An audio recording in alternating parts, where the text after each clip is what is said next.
Hey everyone, welcome to my Beast collection. Right now there's only 4 of them, but there'll be more shortly, I'm sure of it.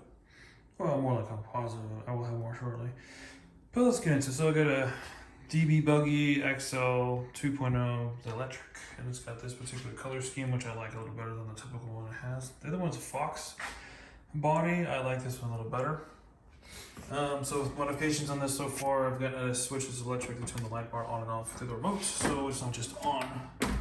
And I like how you just flip up the body, and here's all the guts.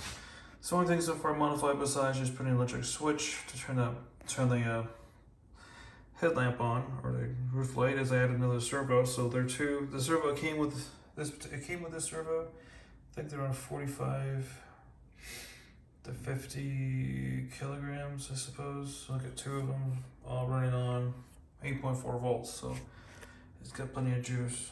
It does move these big tires quite easily. And as I modified it with the bigger tires, I did not like the stock ones. These look kind of goofy having those stock ones on there. So I put these big guys on there, and they run on straight great. And when I take it off road, I'm gonna have to. I am gonna end up buying a different pair of those. So those are on that. I'm probably gonna keep those on that. I'm gonna end up but purchasing some more Duratrax or Proline or stock wheels and tires. I do like those because they're belted, and these are belted. Belted meaning that when you go at high RPMs, they're not gonna balloon out. Because these are pretty, almost like a real tire belted. High RPMs, they're not gonna balloon. At least not, they're very minimal. These at high RPMs will balloon a lot. Same with this. Which is one of the reasons I also switched that over. So this is my Kraton 6S, brushless. Did a few modifications on this bad boy. One is I replaced the motor and ESC with a brand new Hobbywings Max 8 Gen 2. Strapped a cooling fan on there. It's a sensored motor ESC, so it runs a lot smoother, a lot more efficiently. Steering servo is a 25 kilogram. Seems to work pretty good. On that, running at 8.4 volts, so it gives it plenty of juice to do what I need to do. And then I added a couple of aluminum braces, front and rear aluminum braces. Seems to work pretty nice. Of course, I got this bad boy, mostly stock. I added 3 electric switches because there's 3 light bars. Or did I do 2 electric switches? I think I did 2 electric switches. No, 3. Well, going back to electric switches, I forgot this electric switch to turn on the cooling fan. So yes, I mean, this is a modified thing. I added this to it with cooling fans. Electric switch turns this on and off. So electric switch, there's 2 for the lights. So the front ones go on together and the rear one goes on. Actually, no, this one's by itself. And the front and rear, those little ones go on. But the second one, I think that's it. I don't have any more. Couldn't fit a cooling fan on the motor because everything's so tight. It's pretty much stuck from there. But it actually runs really cool. It's very durable, very tough. Does not take jumping off a ramp too well, but I did just tighten the shocks down, so I might be able to take it a little better. We'll see on that. I mean, this one don't have any electric switches on it. Probably for the best. And this bad boy. This is the 5th scale. So this is a 5th scale EXB Outcast. So it comes with a roller. Immediately with the roller, I put these belted tires on them. They're beefy, they look cool, and I like the stock ones. The problem with stock ones had flat spots and it just was sitting on the tires for too long, I guess, so it gave it flat spots. That's the way they boxed it.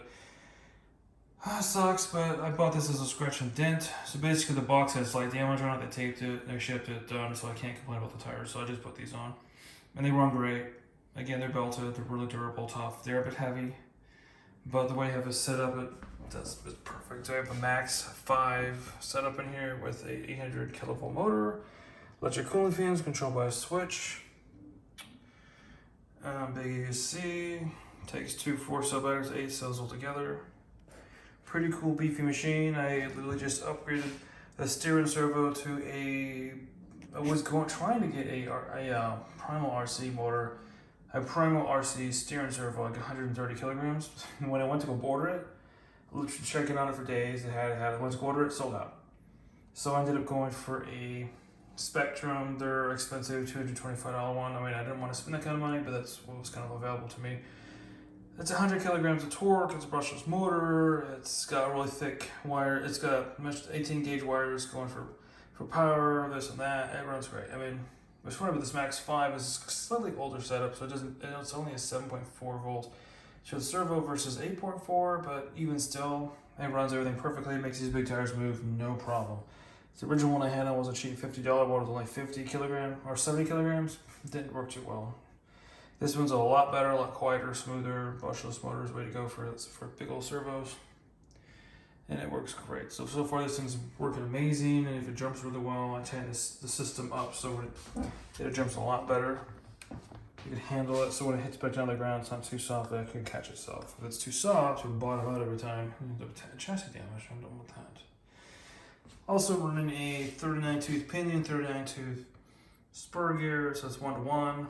Works beautifully. It was getting too hot the first time I did this, but when I replaced the steering servo and I kind of redid some stuff, I made sure that the two spacings, the spacing between both gears was just enough. So there's just enough play in there. If you don't have enough, it will get hot. If you have too much, you'll rip the gears out. I think I have it just right. So when I ran it, I was able to do almost permanent backflip this thing just in my living room. So yeah, pretty cool. Runs great. It's got it tuned, got it adjusted, steering system. With a better servo, everything just works really, really good. So I had switched it from 39 to a different setup. It just wasn't really that fast. So I was like, well, it's kind of a waste of this big ass motor in here. I went back to a 39, just made sure that the tooth gap was just enough. Because if it's too close, it will get really hot. If it's too far apart, it'll strip. It'll just tear apart. So I ran around a little bit. Seems good. Basically, like I said, I've almost backflipped it in the house, so it's got plenty of power. I put it down very efficiently now. I'm very pleased with that. Oh yeah, this one, it's running a 780 kilovolt motor. The system on this setup is pretty decent. I ran from a 13 tooth pinion to a 17 tooth pinion, so it's just definitely a lot faster, and it's the cooling fans to help keep it cool.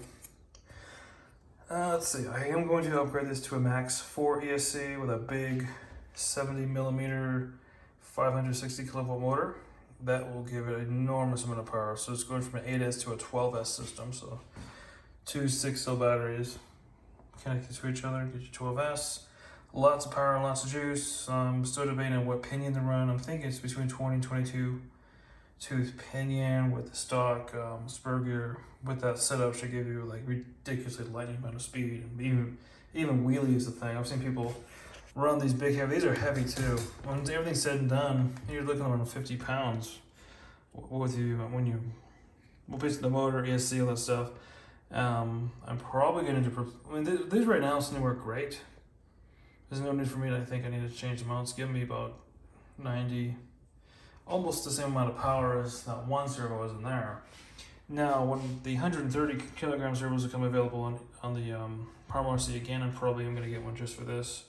So this can go back to just one servo at 8.4 volts, putting in 130. It'd be more than what these two do combined, plus just one versus two, so it's a little bit less weight. But it will get heavier with the bigger motor ESC, and then I'm changing out some of these braces with some nice, strong 7075 T6 aluminum, along with a few other pieces that I think might be necessary. But unless things break, I'm not going to change the things out. Like things like this is basically where it's all braced. It's going to be replaced with some heavy duty stuff. Yeah, this thing will be one hell of a beast. I'm going to end up replacing these street tires. I mean, I won't be using it for street, but when I want to go off-road, I'm going to change them out to something knobby that kind of resembles this, but with belts. So we don't give, just be able to just grip and go. I hope you guys liked what you see. I'm going to be, obviously, adding to my collection of vehicles. I'm actually planning on taking the garage and climate controlling it. Put an AC system, heating unit, and actually something that can handle the size of the garage, turn it into my full shop, or basically my studio. So you actually have a lot more space for vehicles and tables. It's going to be a huge transformation, because right now I'm using these folding tables. And yep, soon enough, things are going to be changed up into big ways. But hope you guys liked it. Thanks for watching. See you all soon.